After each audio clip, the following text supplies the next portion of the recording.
সকলের সামনে নিজের হাতে এবার নতুনকে ভাত খাইয়ে দিল পার্বতী। আর এই সব কিছু দেখে কান্নায় ভেঙে পড়ে কমলিনী আর খুশি হয়ে যায় অনন্যা এবং বর্ষা। এমনটাই দেখতে পারবেন আজকের নতুন পর্বে। বিস্তারিত জানতে চ্যানেলটিকে সাবস্ক্রাইব করে না টেনে প্রথম থেকে শেষ পর্যন্ত দেখতে থাকুন। গল্পের শুরুতে দেখা যাবে ভাত কাপড়ের অনুষ্ঠানের জন্য কমলিনী পার্বতীকে ঘরে নিয়ে আসে। ঘরে নিয়ে এসে তাকে সাজিয়ে দিতে শুরু করে। পার্বতী তখন বলে, কমলিনী দি, এসব কিছু কেন করছো? আসলে লজ্জায় তো নতুনদা আমাকে একবারও দেখতে আসলো না, আমার দিকে তাকাতেও লজ্জা পায়। আর কার জন্যই বা এসব সাজবো বলো তো? আমার জীবনটা কেন জানি এলোমেলো। আজকে হয়তো বা আমি সাজতাম না, শুধুমাত্র একটা কারণে সাজছি, আর সেটা হলো আমার বাবা মা আসতে পারে, গ্রাম থেকে লোকেরা আসতে পারে, তারা নানা কথা শোনাবে।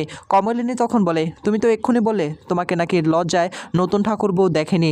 আমরা হয়তো বা এই বাড়িতে আছি, আর সেজন্য হয়তো বা তোমাকে নতুন ঠাকুর বউ লজ্জায় দেখতে পারে না। আমরা চলে যাব এই বাড়ি ছেড়ে, আমার বাবা মা তো এসেছে আমাকে নেওয়ার জন্য। আরেকটা কথা চিন্তা করো না, আমি যেহেতু কথা দিয়েছি তোমাদের ভাত কাপড়ের অনুষ্ঠান শেষ করব, তারপর এই বাড়ি থেকে যাব, কিন্তু আমার বাবা মা তো নাছোড়বান্দা হয়ে রয়েছে, তুমি সেই চিন্তা করো না।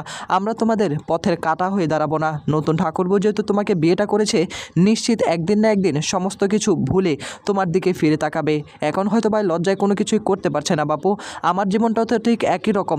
এদিকে পার্বতী তখন বলে, একটা কথা বলার ছিল, আসলে তুমি কি আসলে কি নতুনদাকে পছন্দ করতে নাকি না? মানে এই প্রশ্নটা করছি, তুমি আবার অন্য কিছু মনে করো। এদিকে কমলিনী তখন পার্বতীর মুখে এই কথা শুনে মাথাটা নিচু করে বলে, এসব আবার কি বলছো? এ আবার কেমন ধরনের কথা? মজা করছো নাকি? পার্বতী বলে, না মজা করছি না। দেখো কমলিনী দি, আমি তোমাকে সমস্ত সত্যি কথাই বলি, আমি ছোটবেলা থেকে জানতাম নতুনদার সঙ্গে আমার বিয়েটা হবে। কমলিনী তখন বলে, হ্যাঁ হলো তো, কিন্তু আমি জানতাম না, জানো তো, বিয়ে হওয়ার আগ পর্যন্ত জানতাম না যে তোমার বাবা মা আর নতুন ঠাকুরবুর বাবা মা কমিটমেন্ট দিয়েছিল। পার্বতী কমলিনীর দিকে তাকিয়ে বলে, জানো তো ভাই, আমি আসলে ছোটবেলা থেকে একজনকে মনে প্রাণে ভালোবাসতাম, আর সেটা হলো নতুনদাকে।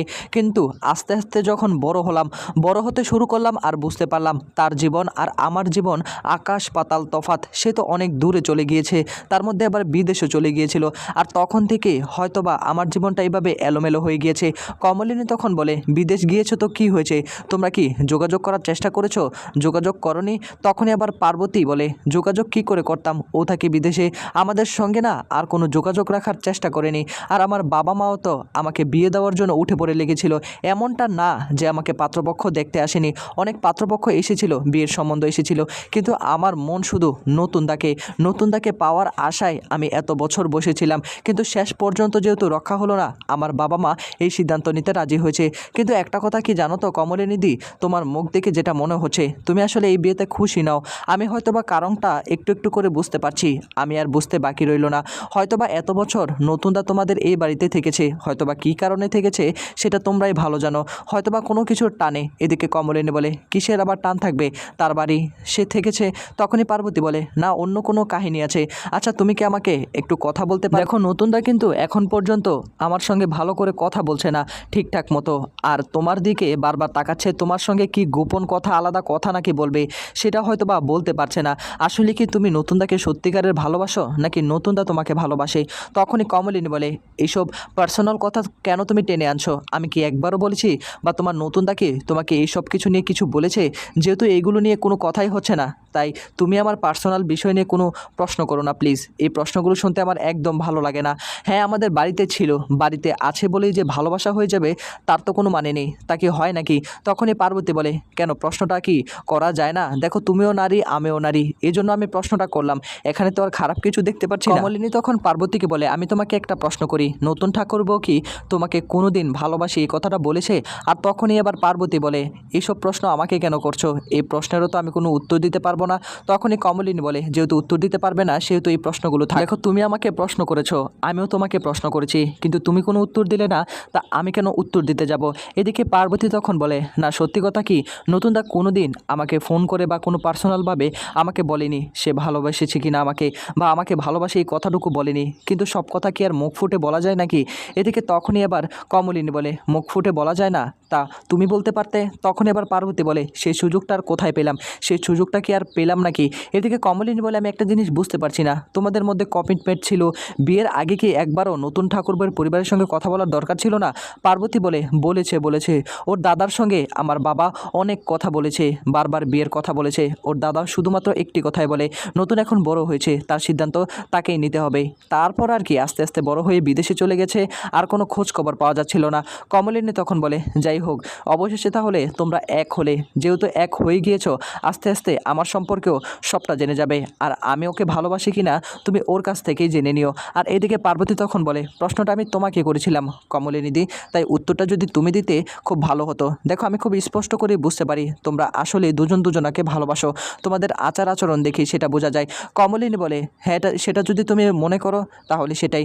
তখনই পার্বতী বলে, কিন্তু এখন তো আর সেটা করলেও হবে না, আমি আমার প্রাপ্যটা বুঝে নেব, আমি সব কিছু কিন্তু কোনোভাবেই মেনে নিব না। কমলিনী তখন বলে, এভাবে তুমি আমাকে অপমান করার জন্য এখানে বসিয়ে রেখেছো? আমি বাপু শুধুমাত্র তোমাকে সাজাতে এসেছি, আর কোনোভাবেই সাজাতে পারবো না, বাকি কাজ আরেকজন এসে করবে। আমাকে অপমান করে কথা বলবে এটা কিন্তু কোনোভাবে আশা করিনি। পার্বতী তখন কমলিনীকে বলে, কমলিনীদি, আমি তোমাকে অপমান করছি না, যেহেতু নতুনদা এখন আমার স্বামী, তাই আমার স্বামীর সম্পর্কে তোমার কি ধারণা এগুলো আমার জানার দরকার আছে না, সেই থেকে আমি এই কথাগুলো জানতে চাচ্ছিলাম আর কি। আর হঠাৎ করে দেখা যাবে দরজার মধ্যে একটা নক করতে থাকে, আর তখনই নতুন ঠাকুরবউ সেখানে প্রবেশ করে। আর তখনই কমলিনী বলে, দরজা খোলা আছে, ভিতরে চলে আসো। নতুনও ভিতরে চলে আসে, ভিতরে এসেই দেখতে পায় পার্বতীর সঙ্গে দাঁড়িয়ে রয়েছে কমলিনী। তখনই নতুন বলে, কমলিনী, তোমার সঙ্গে আমার কিছু কথা আছে, চলো আলাদা করে। এদিকে কমলিনী তখন নতুনের কাছে এসে বলে, তোমার সঙ্গে আমার আবার কিসের কথা? আমার কোনো কথা থাকতে পারে না, আমি কোনো কথা বলতে চাই না তোমার যদি একান্ত কোনো কথা বলার থাকে তুমি এখানেই বলতে পারো, তোমার বউ এখানে রয়েছে, তোমার বউয়ের সামনে বললে তো আর কিছু হয়ে যাবে না, আর তুমি বলতে পারো নির্দ্বিধায়। এদিকে তখনই এবার মুচকে মুচকে হাসে থাকে পার্বতী তখন নতুনের সামনে এসে কমলিনীকে দেখিয়ে বলে, বারে, ফোনে তো আমার সঙ্গে অনেক গোপনে কথা বলো, তা কি এমন গোপন কথা যা আমাকে বলা যাবে না, আমার সামনে বলা যাবে না? আমাকে বলো না, আমিও তো এখানে দাঁড়িয়ে রয়েছি। এই বলেই তখন নতুনকে এই বলে সম্বোধন করতে থাকে। এদিকে নতুন তখন বলে, পার্বতী, মাইন্ড ইউর ল্যাঙ্গুয়েজ, তুমি কিন্তু লিমিট ক্রস করে ফেলছো, কোথায় তোমাকে আমি গোপনে কি বলেছি? হ্যাঁ। আর এদিকে পার্বতী তখন বলে, হ্যাঁ হয়েছে, বুঝতে পারছি, কমলিনীর সামনে তো, তাই তুমি লজ্জায় কিছু বলতে পারছো না, সেটা আমি খুব ভালো করে বুঝতে পারি। নতুন তখন পার্বতীকে বলে, পার্বতী, তুমি নিজেকে কি মনে করো? তুমি কমলিনীর সামনে আমাকে এভাবে অপমান করে কি বোঝাতে চাচ্ছ? এদিকে কমলিনী তখন বলে, আমার এত বোঝার দরকার নেই, তুমি যা বলার এখানে বলতে পারো, না হলে আমার একটু কাজ রয়েছে, নিচে দিতে হবে, নিচে একটু অ্যারেঞ্জমেন্ট করার দরকার। এদিকে তখনই নতুন বলে, তোমরা কিন্তু ভুলে যাচ্ছ, আমার কিন্তু এখন পাসপোর্টের ভ্যালিড রয়েছে, আমি কিন্তু বিদেশ চলে যাব। তখন এবার পার্বতী বলে, এটা আবার কেমন ধরনের কথা? এভাবে হুটহাট কি চলে যাওয়া যায় নাকি? আমার তো কোনো কিছু গোছানো নেই, আমি কি করে যাব? এদিকে নতুন বলে, তোমাকে সেই কৈফিয়ত আমি দিব না, তোমাকে বলেছি বিদেশ যাওয়ার জন্য, তুমি তোমার গ্রামের বাড়িতে চলে যাবে। তখনই পার্বতী বলে, কি করে যাব? সকলকে ছেড়ে তো আমি এই বাড়িতে চলে এসেছি। এদিকে নতুন আর কোনো কথা না বলে সেখান থেকে চলে যায়। আর এদিকে কমলিনীও চলে যেতে যাবে, ঠিক সেই মুহূর্তে পার্বতী বলে, কোথায় যাচ্ছ কমলিনীদি? নিশ্চয়ই তুমি আলাদা করে কথা বলতে যাচ্ছ নতুনদার সঙ্গে, তাই না? তখনই কমলিনী বলে, একদম না, এটা তুমি বলার চেষ্টা করবে না, আমি ওনার সঙ্গে কোনো আলাদা কথা বলবো না। কমলিনী পার্বতীর সঙ্গে আর কোনো কথা না বলে নিচে চলে আসে। আর নিচে দেখা যাবে অনন্যা এবং সর্বজিৎ বাড়িতে চলে আসে। বাড়িতে এসেই দেখতে পায় সকলে উপস্থিত। আর সর্বজিৎ তখন বলে, একটু দেরি হয়ে গেল, আসলে আমার ওই গ্রামের এক লোক না অসুস্থ, তাকে একটু হসপিটালে নিয়ে দৌড়াদৌড়ি করতে হলো, সেই জন্যই হয়তো বা একটু দেরি হয়ে গিয়েছে। আর আমি তো ফোন করেছিলাম নতুনের সঙ্গে, নতুন নাকি এই আচার অনুষ্ঠান করতে চায় না, আর তার মধ্যে আমি তো অনন্যাকে পাঠিয়ে দিতে চেয়েছিলাম, সে তো আর একা কোথাও যেতে চায় না প্লুটো মারা যাওয়ার পর, আর সেই জন্যই আমি এখানে এসেছি, আর কিচ্ছুই নয়। এদিকে তখনই দেখতে পায় কমলিনীর পরিবারের সকলেই উপস্থিত, তাদের সঙ্গে কথা বলতে থাকে নতুনের দাদা, আর নতুনও সেখানে উপস্থিত। এদিকে নতুনের সামনে আবার চলে আসে পার্বতী এসে তার দাদা অর্থাৎ সর্বজিৎকে প্রণাম করতে লাগে। দাদা, কেমন আছো তুমি? এই বলে তখন প্রণাম করতে থাকে। আর এদিকে তখনই আবার সর্বজিৎ জিজ্ঞাসা করে, কেমন আছো তুমি? পার্বতী বলে, কেমন আর থাকবো দাদা, বলুন তো, আসলে উনি তো অর্থাৎ নতুনদা তো কোনোভাবেই আমার ভাত কাপড়ের দায়িত্বটা নিল না। এদিকে তখনই আবার অনন্যা বলে, কি ব্যাপার নতুন, তুমি এটা কি করলে? হ্যাঁ, ভাত কাপড়ের দায়িত্ব নিতে হয় না? এই অনুষ্ঠান তো পালন করতে হয়, সব অনুষ্ঠান পালন করবে, আর ভাত কাপড়ের অনুষ্ঠানটা পালন করবে না, তা কি হয় নাকি? অনন্যার কথায় নতুন একটু রাগ করে এবং বলে, দেখো প্লুটো মারা গিয়েছে, তোমার মনের অবস্থা ঠিক নেই, উল্টাপাল্টা কোনো কথা বলে এর মধ্যে ইন্টারফেয়ার করবে না। এদিকে তখনই অনন্যা বলে, কি ব্যাপার কমলিনী, তুমি তো একটু জোর দিতে পারতে, তোমার কথা তো শোনে নতুন, তাই না? এরকম একটা অনুষ্ঠানে ভাত কাপড় দায়িত্ব নিতে হয় না, অথচ এগুলো একটু এখন পুরনো হয়ে গিয়েছে, নিলেও হয় না নিলেও হয়, কিন্তু এখন প্লেটে ভাত বেরিয়ে দেবে, এটা কিন্তু অবশ্যই মানতে হবে, এটা কিন্তু মেনে চলতে হবে। বর্ষা তখন এই সুযোগকে কাজে লাগিয়ে বলে, বৌদি তুমি যদি আসতে না আসলেই কিন্তু হয়ে যেত, তুমি যদি আসতে নিশ্চয়ই নতুন কাকু ভাত কাপড়ের দায়িত্বটা নিত, তুমি অনুষ্ঠানটা খুব ভালো করে করতে পারতে। আর এদিকে বুবলাই তখন বলে, থাক না এসব, পার্বতী আন্টি একটা কথা বলছিলাম আর কি, এসব ভাত কাপড়ের রীতিনীতিটা এখন আর চলে না, আর এখন এসব কিছু না চললেও শুধুমাত্র একটা জিনিস চলে, সেটা হলো পাতে ভাত বেড়ে দেওয়া, এটা তো হবে তাই না? মা তো রান্নাবান্না করে রেখেছে, যাও না নিয়ে আসো। এই বলেই তখন কমলিনী ঘরে চলে যায়। দেখা যাবে সকলের পরিবারের জোরাজুরির কবলে পড়ে নতুন আর কিছু করতে পারেনি।